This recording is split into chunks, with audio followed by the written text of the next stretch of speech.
I'm feeling gothic and mysterious.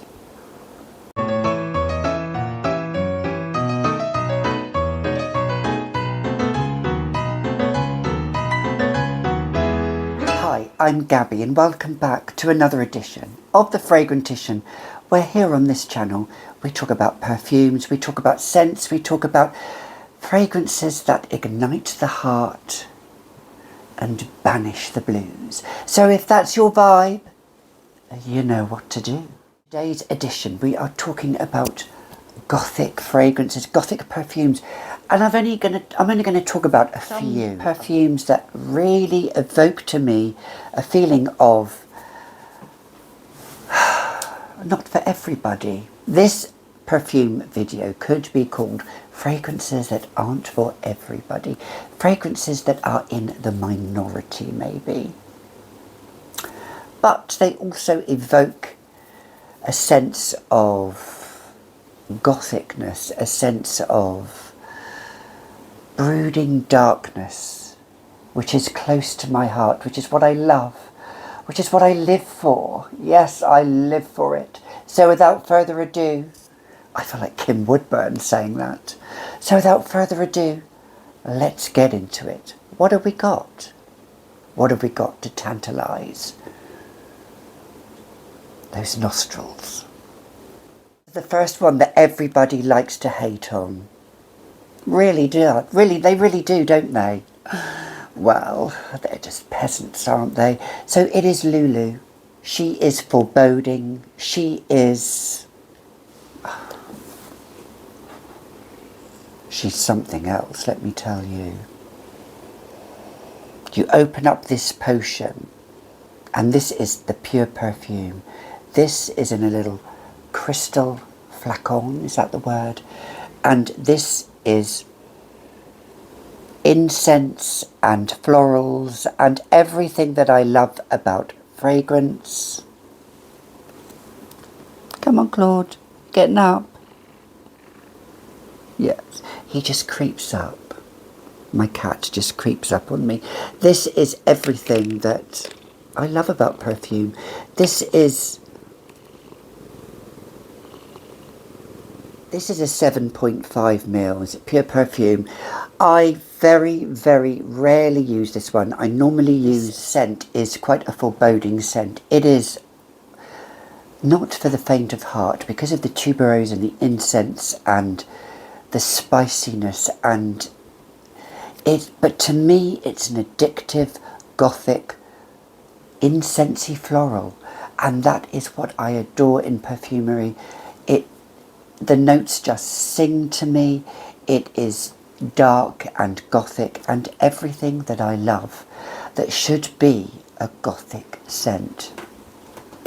Lulu by Cacharel. We love a jasmine, don't we? Jasmine in perfume plays many, many different roles. It can be fresh, it can be slightly sweet, but it can also be very indolic and very dark and not for the faint of heart. So this is by Rogue Perfumery and it is called Jasmine Antique.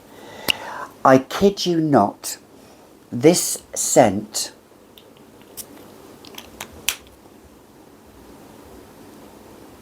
it reminds me of the 1980s. That's what it reminds me of. And I saw somebody that said that Fallon from Dynasty would wear this. I can't remember his name on YouTube. I can't remember who it was. He was a content creator that said that. And I thought, yes, she is the naughty girl. Fallon was naughty in Dynasty. This is rubbery. It feels like you're running your fingers through the stems. You're running your fingers through the actual plant. And that jasmine, it's so indolic. It's so indolic. It's straight up jasmine. But it's not like Fils de Joie, which is an indolic jasmine, but this is much more, it's so jasmine scented, it's almost, it's bewitching. Hey Claude, you're right. It's completely bewitching. Some people will absolutely hate this. And then there's some people that would absolutely love it. It's strong. All of these are strong, super strong.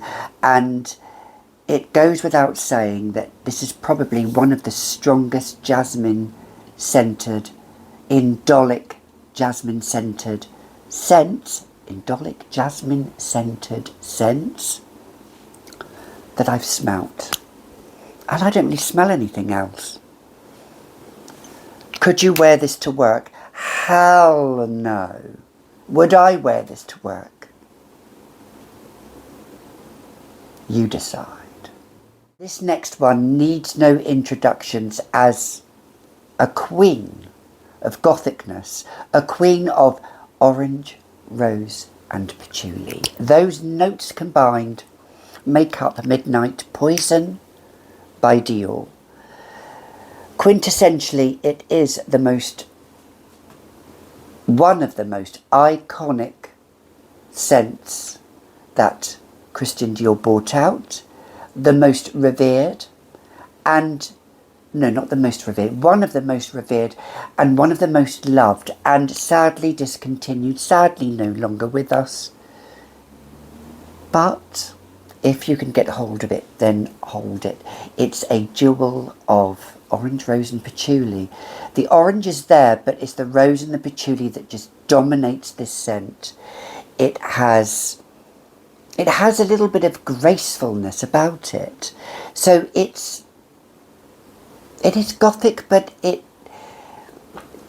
still has this, it's not pungent like Jasmine Antique is. Yes, I said that, pungent. Well, some would say pungent. I don't think it's pungent, but some would say it is. But Midnight Poison, it is just a gem of rose and patchouli combined with some amberiness as well to give it that, it envelops you. This scent really envelops you. This scent, to me, is it an all-season round scent? No, it probably works best this time of the year. I've worn it in summer as well, in the evening, but not daytime. Sadly discontinued, sadly gone, but it'll always be an iconic Gothic style perfume. This one, sadly, has been discontinued as well, but this is Lily on steroids. Lily of the Valley. This is Lily of the Valley. The accord that Andy Tauer made to make that Lily of the Valley scent. It is, oh gosh, it is absolutely,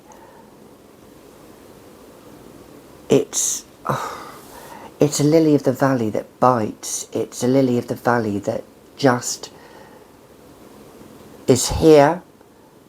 She's queer and she loves being it. She loves being the centre of attention. If you are a fellow fire sign like me, you love being the centre of attention. Yeah, I know, yeah. I've always loved being the centre of attention. I will admit to that. And this is for somebody that is a showstopper. This is for somebody that means business. This is that, I want to call it, I don't want to say a businesswoman, but it's a woman that knows her stuff. She's put together, or he's put together, or they're put together, and they're just, it's Lily of the Valley, but it also has some animalic facets in it. And by animalic, it can go slightly, almost teetering on the verge of fecal. I know I'm not selling this, but if you can get your hands on this, it's a gem of a scent. It really is. I would probably say this is one of my most longest lasting scents. When I wear this, Richard comments how beautiful I smell, so on my skin it sings.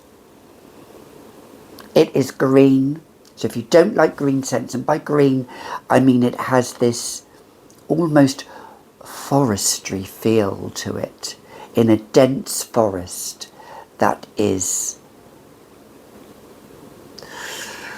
slightly foreboding. However,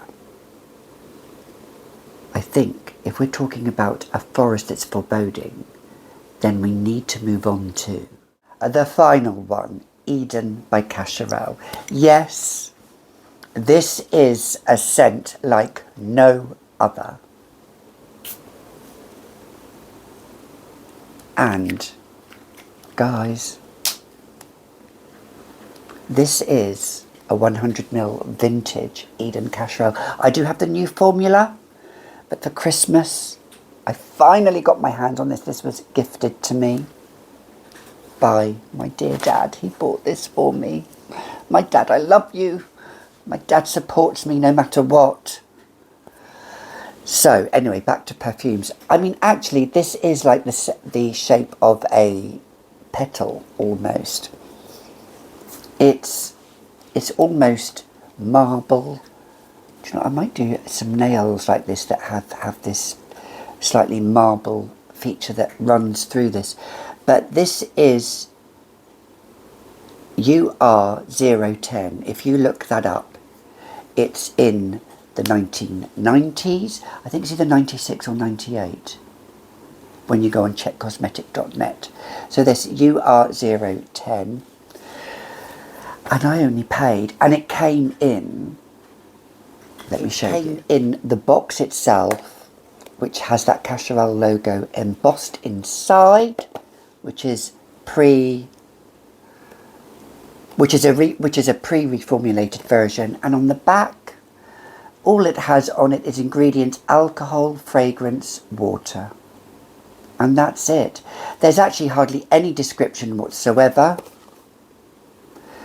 There's no website whatsoever. It came sealed, and I got it for such a steal as well, from a reputable private seller.